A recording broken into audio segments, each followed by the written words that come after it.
Hi, I'm Annie Meehan, motivational speaker out of Minneapolis, and I have a question for you. What stories are you telling?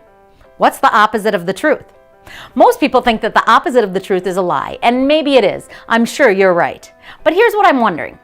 Could the opposite of the truth just be a story that you have repeated so many times, either out loud or in the back of your mind, that you start to believe it is true? Like, how about this? Nobody ever appreciates me at work. Nobody ever notices. Have you ever said that or thought it? How about this? I only date jerks. I can never find a nice guy. Or maybe this one. Health never works out for me. My whole family's been overweight. That's just the way we are. We have diabetes. I mean, maybe there's a truth to that story, but for me, I like to challenge you and say, what if it's just a story? What if that is your past story and you're ready to rewrite a new story? What if being honest means challenging every story you told yourself along the way or other people said about you and rewriting them if they don't serve you anymore? What would it mean to say, actually, I don't get appreciated much at work, but when was the last time I thanked my boss?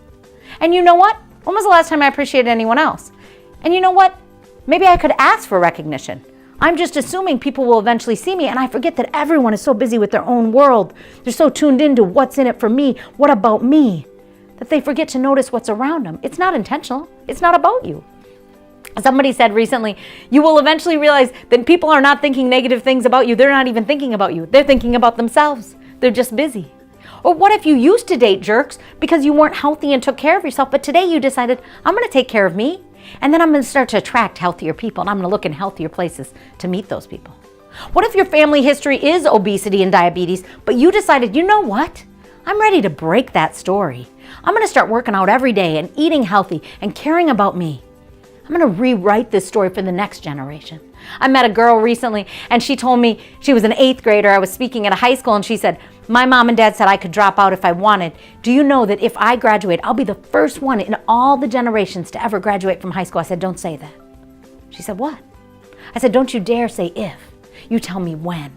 When you graduate, beautiful young lady, you will be the first in generations to start that new cycle.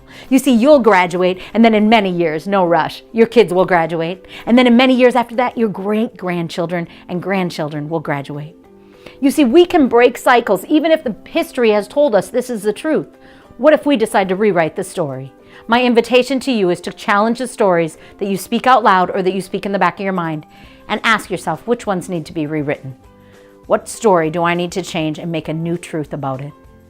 Sometimes the opposite of honest is just a repeated story so much that we think it's the truth. It's not necessarily a lie. It's just a story that we chose to believe before we challenged it. Challenge your stories, ask them if they still serve you, and then go ahead and rewrite your story. I can't wait to hear what you come up with. Take care. I'm Annie Meehan, inviting you to invite me to cheer on your team so that you can live the exceptional life.